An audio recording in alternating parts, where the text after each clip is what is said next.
Hello friends, welcome है आपका आपके अपने चैनल में। आज हम भारतीय न्याय संहिता में धारा 5 को पढ़ने जा रहे हैं। धारा 5, चलिए प्रारंभ करते हैं।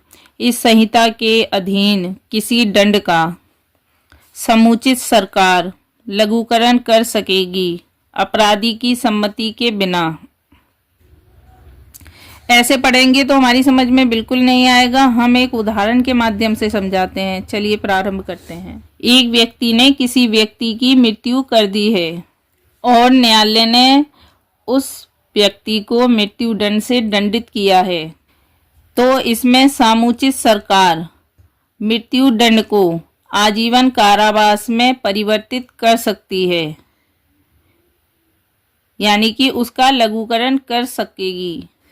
और यदि उसको आजीवन कारावास की सजा दी गई है तो उसे 20 वर्ष के कारावास में परिवर्तित कर सकती है, अपराधी की सम्मति के बिना। इसका क्या मतलब है? अपराधी की इसमें कोई इच्छा नहीं चलेगी कि मेरे मृत्युदंड को आपने आजीवन कारावास में बदल दिया है, मैं नहीं चाहता कि आप आजीवन कारावास में उसे बदलें, आप मुझे 20 वर्ष का कारावास दे दें। तो ये उसकी इच्छा दिखाती है अपराधी की सम्मति के बिना, यानी कि उसकी इच्छा नहीं चलेगी इसके अंदर। इसमें एक स्पष्टीकरण भी दिया गया है। BNSS की धारा 474 के अनुसार किसी अन्य दंड में लघुकरण कर सकेगी। नीचे हमने एक डायग्राम सा बनाया है जिसमें कि आपको समुचित सरकार का पता लग जाएगा कि समुचित सरकार होती कौन है। केंद्रीय सरकार और राज्य सरकार, जैसा कि हमने ऊपर बताया था, इसकी समुचित सरकार के दो पहलू होते हैं, एक केंद्रीय सरकार, दूसरा राज्य सरकार। इन दोनों सरकारों को मिला के समुचित सरकार बनती है। सामुचित सरकार के दो पहलू हैं, केंद्रीय सरकार और राज्य सरकार।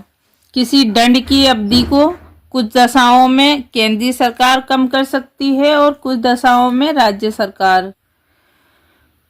BNS में धारा 6 को पढ़ते हैं। दंड विधियों की भिन्नों की गणना, यानी कि दंडा, अगर इसको हम संधि विच्छेद करें दंड विधियों को, तो दंड की विधियां भिन्नों अलग अलग, गिनना, गणना यानी कि गिनना,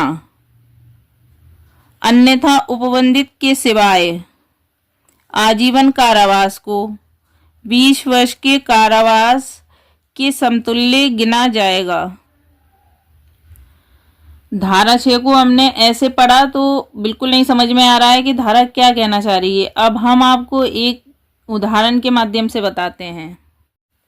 जैसे कि मान लिया जाए किसी व्यक्ति को 20 वर्ष के कारावास से दंडित किया गया है और वह व्यक्ति जेल में रहते हुए उसी अवधि के दौरान किसी व्यक्ति की हत्या कर देता है,